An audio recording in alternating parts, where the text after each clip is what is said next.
The phone vibrates against the mahogany conference table at exactly 2:47 p.m., and I know before I even glance at the screen that it's him. Sterling Clark doesn't believe in convenient timing. The board meeting continues around me, voices discussing quarterly projections and audit schedules, but my attention narrows to the glowing notification. You are a disgrace. I'm removing you from the will. Do not contact us. Speak to my attorney. I read it twice. 3 times. The words don't change. My thumbs move before my brain catches up. I type a single word and hit send. Understood. Mr. Henderson is mid-sentence about the Peterson account when I close my laptop with a quiet click. He pauses, his bushy eyebrows rising slightly, but I'm already standing. Excuse me, I say.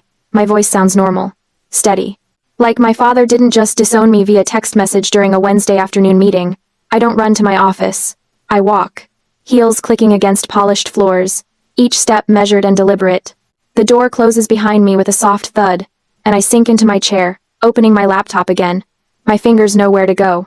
They've logged into this banking portal 1,000 times, checking balances, reviewing statements, making sure the automatic payments clear on schedule. The mortgage account loads first, then I see it. Personal loan application. Status. Pending disbursement. Amount. $50,000. My name. My social security number. My forged signature, clumsy and wrong in a way that would make any forensic accountant laugh. He didn't even try to match the slant of my letters. I pick up my desk phone and dial the number I have memorized. First National Bank, Fraud Department. This is Kevin speaking. This is Addison Clark. Account number 4,782 to 9,163. I'm filing an identity theft affidavit. I need all accounts secured immediately. This is a family member fraud situation. Kevin's voice shifts from routine to alert. Can you verify your date of birth and the last 4 digits of your social? I rattle off the information while pulling up my personal ledger. The spreadsheet opens, and there they are. 5 years of transactions, lined up like soldiers. $3,200. Every month. Without fail. 60 payments. $192,000 total. For the lake house. Grandmother's lake house. The one she left to all of us. The one my parents promised would be mine someday. Just keep making the mortgage payments, Addison. We'll transfer the deed when we retire. You'll have your sanctuary. Your peace. Except I haven't been allowed to visit in 6 months. Airbnb guests, my mother said. Can't interrupt paying renters. So sorry, sweetheart. Maybe next month. The photoshopped property tax bills arrive quarterly. I've filed them all. Organized them by date, because that's what I do. I'm responsible. I'm the rock. I'm the walking ATM. The memory surfaces without permission. I'm 16 again, standing in our kitchen with 2 paychecks in my hand. One from the grocery store, one from the tutoring center. My father's hand on my shoulder, warm and approving. Addison understands duty, he'd said to my mother. She's helping with Preston's tuition. She knows what family means. Preston. Golden child Preston, who'd needed help with college because his grades weren't quite good enough for scholarships. Preston, who now drives a BMW he can't afford, and lives in a condo that's perpetually between investments. Kevin is still talking, confirming the fraud alert, explaining the investigation process. I make appropriate noises while opening my email. There's one from 2 days ago, sender. My neighbor Tina. Subject line. FWD. Ring camera from Tuesday night. The video loads. My parents' front porch. Evening light fading to dusk. My father stands with a cigar, smoke curling upward. My mother appears beside him, wine glass in hand. Their voices are clear. Addison is just a walking ATM, Sterling says, tapping ash into the planter. She's so desperate for approval she'd pay for the air we breathe. My mother laughs. Actually laughs. It's a good thing she believes the Airbnb lie. If she knew we sold the lake house to the Millers 6 months ago to cover Preston's bookie debts, she'd cut us off. The video ends. I sit very still. My hands rest flat on my desk, palms down, fingers spread. The office is quiet, except for the hum of my computer, and the distant murmur of voices from the hallway. I'm not unloved. I'm defrauded. The distinction matters. Love is messy, complicated, sometimes cruel in ways that can't be quantified. But fraud? Fraud has evidence. Documentation. Patterns. Fraud can be prosecuted. I open my forensic accounting software, the same program I use for corporate investigations, for tracking money laundering and embezzlement schemes. My fingers hover over the keyboard for just a moment before I start typing. Sterling Clark. Known associates. Financial transactions. The first search returns results immediately. Shell companies. Wire transfers. Patterns that look wrong even at first glance. My phone buzzes again. Another text from Sterling. Your mother is very upset. You've always been selfish. I don't reply this time. Instead, I screenshot the message and save it to a new folder on my desktop. I title it, Evidence. Evidence. Then I lean back in my chair and whisper to the empty room. Let's see what else you've been hiding. The office is dark except for the glow of my 3 monitors. It's 2:47 a.m. I know this because I've been watching the clock in the corner of the screen tick forward for the past few hours. Each minute another transaction analyzed. Another thread pulled. My coffee went cold around midnight. I don't care. The forensic software I use for corporate fraud investigations hums quietly, processing the data I've fed it. Sterling Clark's banking records. Preston's accounts. Wire transfers, deposits, withdrawals. The same tools I use to catch embezzlers and money launderers, now pointed at my own family. The pattern emerges slowly, then all at once. Preston's checking account shows deposits every 2 weeks. Always cash. Always between $9,200 and $9,800. Never over $10,000. Because $10,000 triggers automatic IRS reporting requirements, and whoever taught Preston about smurfing clearly knew what they were doing. I pull up my calculator. 18 months of deposits. The total makes my stomach clench. $170,000. I screenshot everything.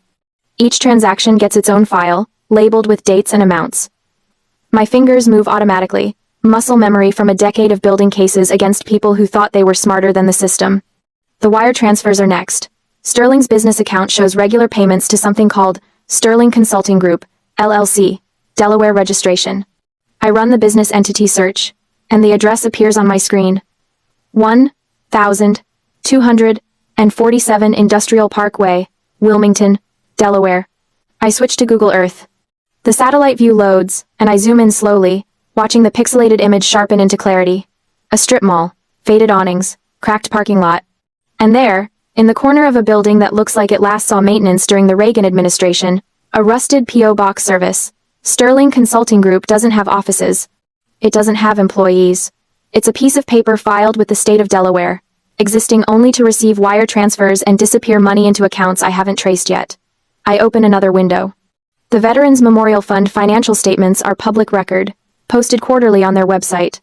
I download every PDF from the past 2 years and start cross-referencing dates. Wire transfer from Veterans Memorial Fund checking, the 15th of March 2024, $8,500. Cash deposit into Preston's account, the 18th of March 2024, $9,200. My jaw tightens. Wire transfer from Veterans Memorial Fund, the 22nd of July 2024, $12,000. Cash deposit into Preston's account, the 25th of July 2024, $9,800. Cash deposit into Preston's account, the 26th of July 2024, $2,100. They split the larger amounts, smurfed them into digestible pieces that wouldn't raise flags, and every single deposit traces back to withdrawals from a charity fund meant for disabled veterans. I create a new spreadsheet. 3 columns. Date, Veterans Fund withdrawal, Preston's deposit. The correlation is perfect. 19 separate instances over 18 months. The anger I've been holding back since yesterday afternoon crystallizes into something colder, something precise. This isn't about family anymore. It's about justice. I save everything to my encrypted cloud storage. Then I create duplicate copies on 2 separate external hard drives. One goes in my office safe. The other goes in my gym bag, which will stay with me until this is over. In the morning, my phone buzzes at 8:15 a.m. I'm still at my desk, still wearing yesterday's clothes. The caller ID shows Mr. Henderson. Addison, do you have a minute this morning? His voice is careful, concerned. I wonder what my face looked like when I left that board meeting yesterday. I'm in my office now. Good. Come see me when you're ready. I stop in the bathroom first. My reflection shows dark circles and hair that needs to be rebraided, but my eyes are clear, focused. I smooth down my blouse and head to Henderson's corner office. He's standing by his window, coffee in hand. When I enter, his silver hair catches the morning light, and his expression shifts from worried to alert when he sees my face. Close the door, he says. I do. Addison, I'm going to be direct. You left that meeting yesterday looking like you'd seen a ghost. Then I got an email from your bank's fraud department this morning, copied to you, confirming an identity theft investigation. Do you need our legal department involved? The fact that he's already done his homework doesn't surprise me. Henderson didn't build this firm by missing details. Not yet. I say. But I may need time off in the coming weeks. This is a family matter, but it involves federal wire fraud across state lines. His eyebrows rise slightly. Federal? Yes, sir. He sets down his coffee and leans against his desk. Take whatever time you need, we have your back. And Addison, if you need referrals for attorneys who specialize in this area, I know 3. The tightness in my chest eases slightly. Thank you. One more thing. He pulls a business card from his pocket. Ellen Kowalski, bank fraud investigator I worked with on the Brennan case. She owes me a favor, and she's good at her job. Tell her I sent you. I take the card. The relief feels dangerous, like I might crack if I acknowledge it too directly. My phone rings at 11:30 a.m. Unknown number. I answer anyway. Addison, stop this nonsense. Meredith's voice is shrill, cracking at the edges. Your father only signed your name because he knew you'd say yes. We are family.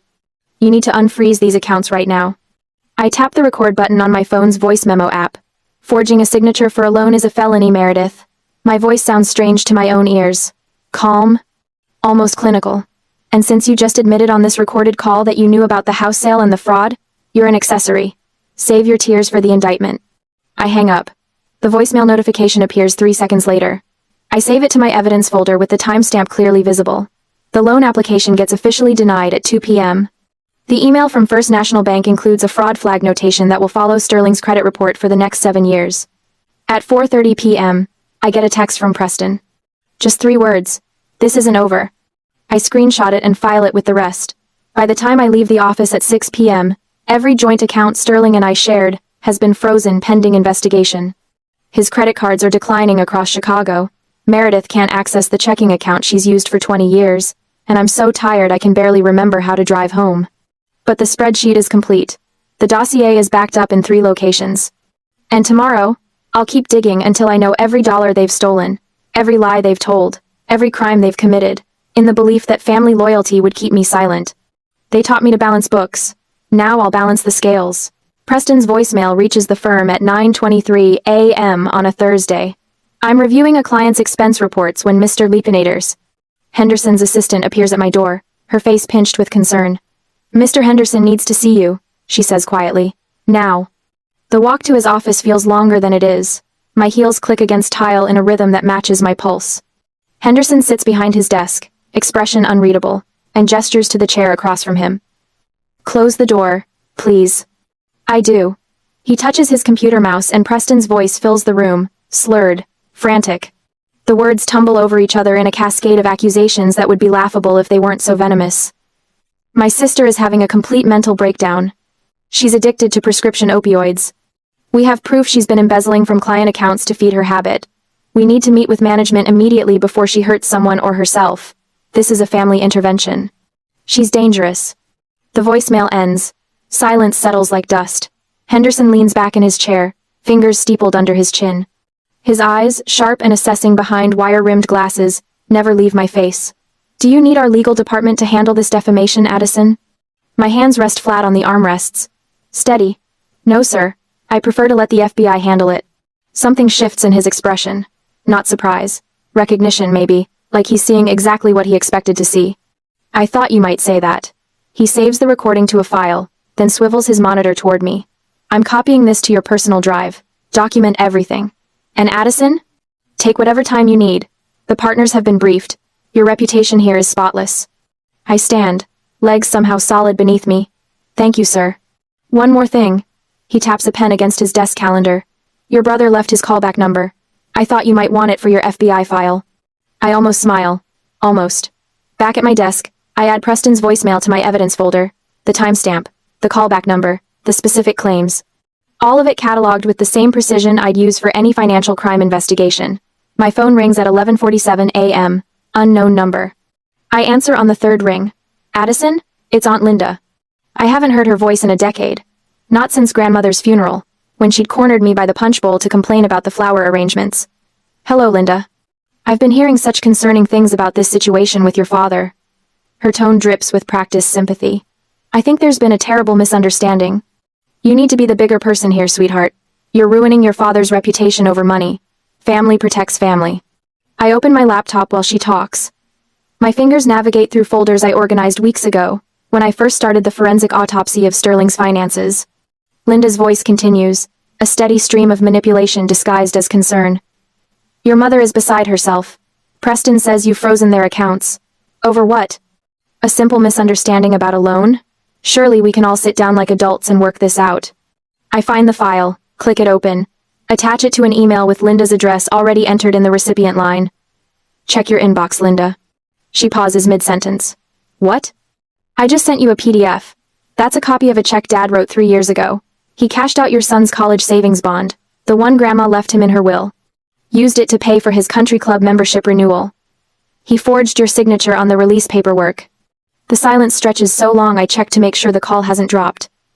The bond was worth $12,000. I continue. My voice remains level. Conversational, even. I found the transaction while reviewing his account activity.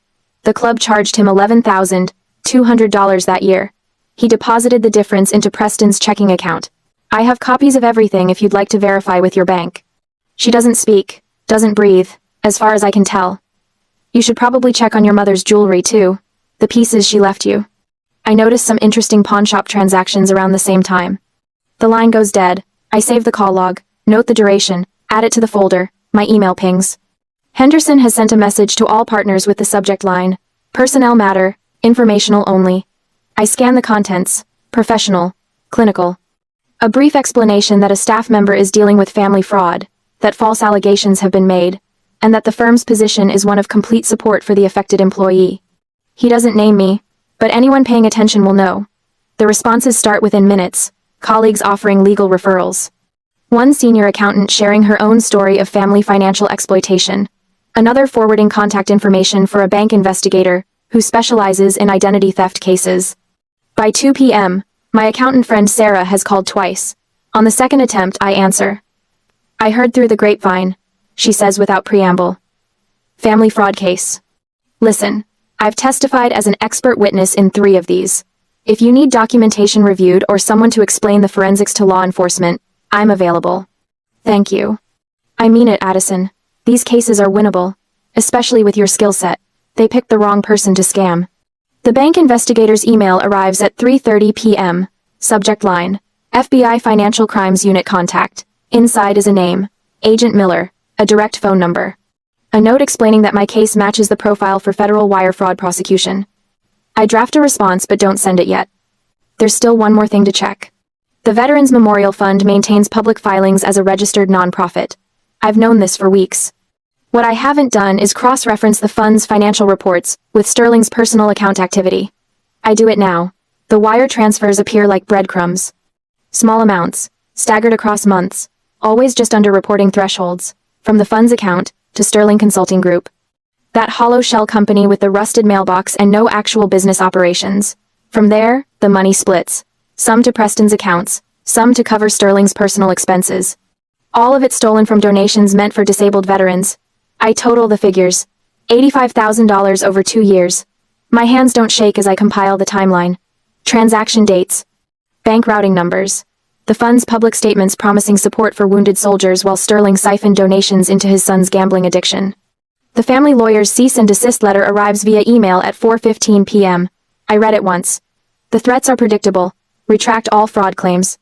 Pay $150,000 for emotional distress. Stop harassing the family immediately or face legal consequences. I laugh. Actually laugh, the sound startling in my quiet office. Then I open my FBI documentation folder and add one final section. Veterans Memorial Fund embezzlement. Wire fraud across state lines. Federal charges, not local civil disputes. The folder is comprehensive now. Complete. Every transaction traced. Every lie documented. Every theft proven beyond reasonable doubt. I send Agent Miller the email requesting a meeting. Attach nothing yet. Just a brief professional inquiry about discussing potential federal fraud charges. His response arrives within 20 minutes. Tomorrow morning. 9 a.m. FBI field office downtown. I print the folder contents. All of it. Pages and pages of evidence. Organized chronologically. Labeled clearly. I place everything in a manila folder and write across the tab in permanent marker. Sterling Clark, wire fraud, identity theft, Veterans Fund, embezzlement. My office empties as colleagues head home. The sun angles lower through my window, casting long shadows across my desk. I sit with the folder in front of me, hands resting on either side of it. Tomorrow morning, FBI field office, Agent Miller. No turning back after this. I close my eyes and think of grandmother's lake house, the real one, before my parents sold it to cover Preston's debts. The dock where I used to sit with morning coffee, watching sunrise paint the water gold. The silence that felt like peace instead of punishment. They stole that from me. But they also made a crucial mistake. They stole from veterans. From people who sacrificed everything. People whose stories matter to federal prosecutors and juries and judges. I open my eyes and slide the folder into my briefcase. Tomorrow morning, I walk into that FBI office and hand over everything. Tomorrow, the walking ATM stops making deposits and starts making withdrawals. The following day, Agent Miller closes the folder and looks at me across the metal desk. 3 hours have passed since I walked into this FBI field office, and my coffee went cold somewhere around hour 2. The fluorescent lights buzz overhead, the same relentless hum I've heard in every government building I've ever entered. This is federal wire fraud with aggravating factors, Miller says. His voice is flat, professional. Veterans Fund involvement elevates priority. I hand him the encrypted drives. 2 of them, both containing identical copies of everything. 5 years of transactions, shell company formations, wire transfer receipts, forged signatures. The kind of evidence that makes prosecutors salivate. We'll open a formal investigation within 48 hours, Miller continues. He's younger than I expected, maybe 40, with the kind of exhausted eyes that suggest he's seen too many families destroy each other over money. You should prepare for your family to escalate when they realize what's happening. I almost laugh. They've already disowned me, and tried to take out a loan in my name. How much worse can it get? Miller doesn't smile. You'd be surprised. 2 days later, I find out exactly what he means. I'm reviewing the Patterson account when my phone starts buzzing. Not the usual single notification, but a sustained vibration that suggests something has gone viral. I unlock the screen and see 47 text messages from numbers I don't recognize. Then I open Nextdoor. Preston's post sits at the top of our neighborhood feed, and the comment count is climbing by the second. The timestamp shows he published it 20 minutes ago. My sister Addison is spreading lies about our family. She's claiming money is missing from the Veterans Memorial Fund, but the truth is, she's just bitter about being written out of Dad's will. The $85,000 she's talking about was just a temporary loan to help our family through a rough patch. We intended to pay it back next month. She's weaponizing a private family matter to destroy Dad's reputation in this community. Don't believe her lies. I read it twice, my pulse steady, my hands completely still on the desk. He confessed, in writing, to embezzlement, on a public forum. The comments are already brutal. Barbara Henderson, from 3 streets over. Wait, so you're admitting the money went missing? Mark Sullivan, whose son served in Afghanistan. A temporary loan, from a veterans fund? Are you serious right now? I screenshot everything before Preston can delete it. Then I watch as dozens of people do the same thing, the post spreading through our wealthy suburb like wildfire. My phone rings. Mr. Henderson. Have you seen Nextdoor? He asks. Currently watching Preston dig his own grave in real time. Good, because I just forwarded it to our legal department. They want you to know this constitutes written evidence of embezzlement. He pauses. Also, Sterling's at the country club right now. Might want to check those Ring camera groups you're in. I don't have to wait long. The first video appears within minutes, uploaded by Jennifer Morrison with the caption, "When keeping it real goes wrong." The footage shows Sterling approaching the country club entrance, shoulders back, that familiar arrogant tilt to his chin. The manager intercepts him at the door. I can't hear the conversation, but I watch Sterling's face change when his membership card is declined. His mouth moves, animated, angry. Do you know who I am? The manager gestures to security. 2 men in polo shirts appear, flanking my father. He's still talking, still posturing, but they're already guiding him toward the exit. The camera follows his walk of shame past the dining room, where at least 30 members are watching. Several have their phones out. A second video appears from a different angle. This one has audio. This is outrageous. Sterling's voice carries across the entrance hall. I've been a member here for 20 years. The board received some concerning emails this morning, the manager says, his tone professionally neutral. Your membership is suspended pending investigation. I close my laptop and lean back in my chair. The board members work fast. My phone buzzes again. This time it's a news alert. Local station WMAQ has picked up the story. North Shore nonprofit under investigation. Allegations of embezzlement from Veterans Memorial Fund. The article is brief, carefully worded to avoid libel, but it mentions Sterling by name as the suspended treasurer. It quotes the board president. We take these allegations extremely seriously and are cooperating fully with authorities. Within an hour, the story spreads to 3 more local news sites. My inbox fills with messages from people I haven't spoken to in years. Some offer support. Others ask for details I can't provide. I delete them all and focus on the pattern I'm watching unfold. Preston's post has been screenshot and shared to 4 different Facebook groups. Sterling's country club video has 73,000 views. The Veterans Memorial Fund story is trending on local Twitter. The trap is springing exactly as I built it. Public exposure, community outrage, institutional response, each piece falling into place with the precision of a well-balanced ledger. By evening, the family unity fractures in a way I didn't even need to engineer. My neighbor forwards me another Ring camera video. This time it's from Meredith in Sterling's front porch. My mother stands with an envelope in her hand, staring at a utility disconnect notice. I watch her hands shake as she tries to process what she's seeing. She pulls out her phone, presumably checking their bank accounts, and her face goes pale. She doesn't know yet.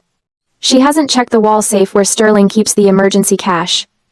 But she's starting to suspect. The next video arrives an hour later. Preston's car in my parents' driveway. The argument audible even through the door. "You got caught because you were sloppy with the books." Preston's voice, high-pitched and panicked. "I wouldn't have needed to touch the fund if you didn't have a gambling addiction." Sterling, loud enough for neighbors to hear. My mother's voice cuts through. "Both of you shut up. Do you realize what Addison has done? Everything is frozen. Everything." I save all 3 videos to my evidence folder. Then I open my email and find the message I've been waiting for. Subject line: Search warrant approved. Agent Miller's note is brief. Execution scheduled for 6 a.m. tomorrow. Recommend you stay clear of the area. I won't be anywhere near my parents' house when the FBI arrives. I'll be here, in my office, doing exactly what I do best. Balancing ledgers, documenting patterns. Watching the numbers tell their inexorable truth. My phone buzzes one final time, a text from Meredith. "Please, Addison, we can fix this, we're family." I don't respond. Instead, I pull up the federal indictment draft Agent Miller shared with me this afternoon. 3 names listed as defendants, 3 sets of charges: wire fraud, embezzlement, identity theft, conspiracy. The paperwork is beautiful in its precision. Every transaction documented, every lie cataloged, every attempt at manipulation turned into evidence. I close my laptop and look out my office window at the city skyline. The sun is setting, painting the buildings in shades of orange and gold. Somewhere across the city, my family is tearing itself apart. Fighting over blame, scrambling for cash that doesn't exist, realizing finally that the walking ATM has closed her accounts permanently. Tomorrow morning, federal agents will knock on their door with a search warrant. Tomorrow afternoon, boxes of evidence will be carried out in front of the neighbors. Tomorrow evening, the local news will have footage of my father in handcuffs. But tonight, I sit in the quiet of my office and feel something I haven't felt in 5 years. Peace. The battering ram hits the door at 6:03 a.m. I'm already awake when my phone lights up with the news alert. I am at my office. I did not go home last night, waiting for this moment. FBI executes search warrant at suburban home. The article doesn't name Sterling yet, but I know. I requested the courtesy notification from Agent Miller. Professional courtesy, investigator to investigator. I pour my coffee and watch the live helicopter feed on my laptop. The suburban street I grew up on looks smaller from above. The house where I spent 16 years working 2 jobs to prove my worth now, surrounded by black SUVs and agents and windbreakers. Neighbors cluster on lawns in bathrobes and slippers, phones out, recording everything. The doorbell camera footage will be excellent this time. Intentional. By 7:30, the local news has cameras on scene. I recognize the reporter, a blonde woman in a purple blazer, who usually covers city council meetings. She's practically vibrating with excitement, microphone pointed at the house while agents carry out boxes, computers, filing cabinets, the kind of seizure that makes excellent television. Sterling's Mercedes isn't in the driveway. I zoom in on the feed. Meredith stands on the front steps, hands pressed to her mouth, mascara already tracking down her cheeks. An agent is speaking to her, gesturing back toward the house. She's shaking her head, hysterical in the way she's always been hysterical when things don't go her way. The performance falls flat without an audience who cares. My second monitor shows the neighborhood next door feed. 53 comments already. Screenshots of Preston's deleted confession post making the rounds again, shared and reshared. Someone posted a link to the Veterans Memorial Fund investigation. The schadenfreude is thick enough to choke on. Did you see the FBI at the Clark's house? About time. My cousin is a disabled vet. This makes me sick. I always knew something was off about that family. I close the browser. Their judgment isn't mine to manage. At 8:15, Meredith's sister calls. I silence it. Then my mother's book club president. Silence. Then someone from the country club, probably calling to ask if I knew, if I had any comment, if I understood what this meant for the family reputation. There is no family reputation left to protect. Agent Miller texts at 9. Subject not at residence. Vehicle located downtown. CPD notified. Downtown, Chicago, my building.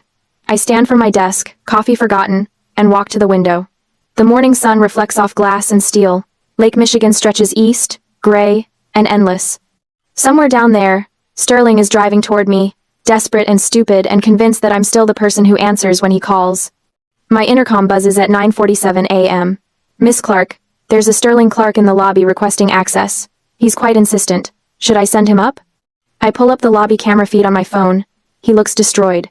Shirt untucked, hair wild, eyes red from crying or rage, or both. He's pressing the call button repeatedly, leaning into the intercom speaker like proximity will change my answer. Miss Clark? I'll handle it, I say. Alert building security, and call Chicago PD. Tell them there's a trespasser who's refusing to leave.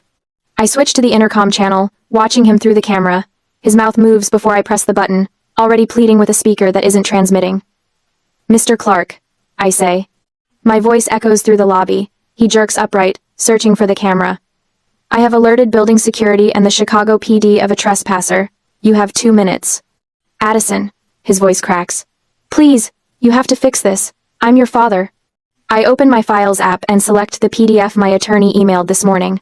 Federal indictment, 19 pages. My name listed under victim witnesses. I airdrop it to his phone. His pocket buzzes. He pulls out the device with shaking hands, squinting at the notification. I watch his face drain of color as he opens the file, scrolling through counts of wire fraud, identity theft, embezzlement. The FBI is tracking your phone's GPS right now. I say through the intercom. I suggest you leave.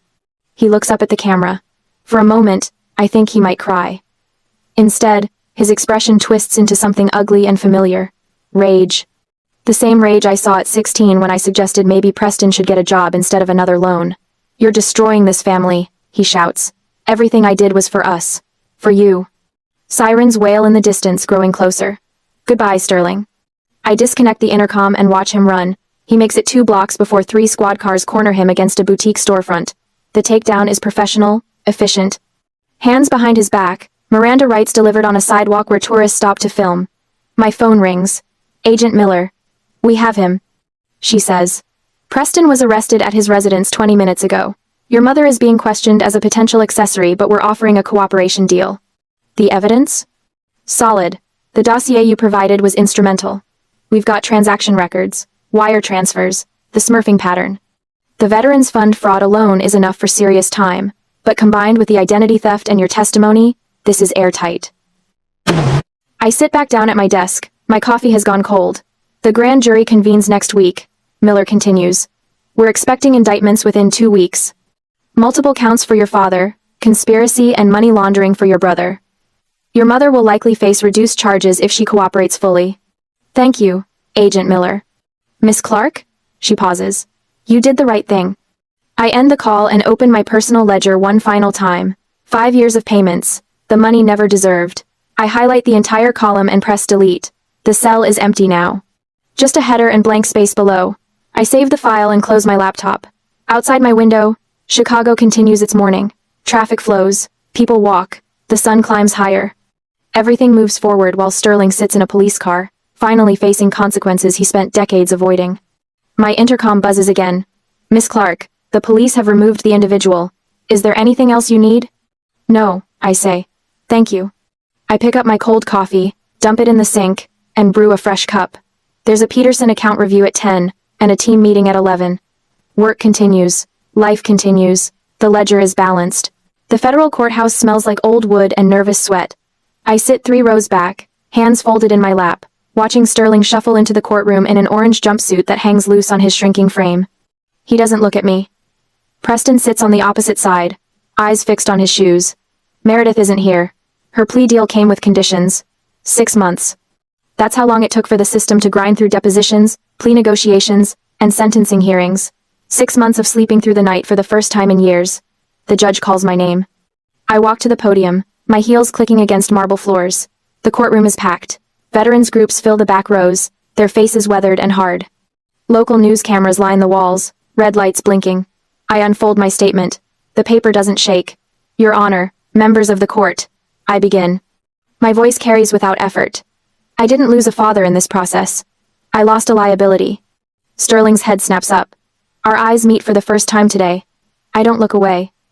For 5 years, I paid $192,000 toward what I believed was a family obligation. The truth is, I was funding my brother's gambling debts while my parents pocketed the difference. They forged my signature. They lied about property they'd already sold. And when I discovered the truth, they tried to destroy my career, rather than face consequences. I fold the paper and step back. The judge nods, makes a note, and begins reading the sentences. Sterling, 5 years in federal prison for wire fraud and identity theft. Preston, probation, permanent felony record, restitution payments he'll never finish. Meredith, house seized, now living in state-subsidized senior housing 40 minutes from anyone she knows. The gavel falls. It sounds final. 3 weeks later, I sit on my own dock drinking coffee as the sun rises over water that belongs to me. The deed arrived yesterday, my name printed in neat black letters. No cosigners, no hidden clauses, just Addison Clark, sole owner. The cabin is small. 1 bedroom, a kitchen with mismatched cabinets, a porch that needs new boards. I bought it with the money I saved. No more $3,200 monthly payments. No more photoshopped tax bills. No more checking my bank account 3 times a day, waiting for the next forged signature. This lake is different from grandmother's, quieter. No memories of childhood summers or family promises. Just water and trees and the occasional loon calling across the surface. The silence used to hurt. When my mother would go days without returning calls, when my father would sit across from me at dinner and talk only about invoices and interest rates, that silence felt like punishment, like I wasn't worth the effort of conversation. This silence heals. I open my journal, the leather cover soft from handling.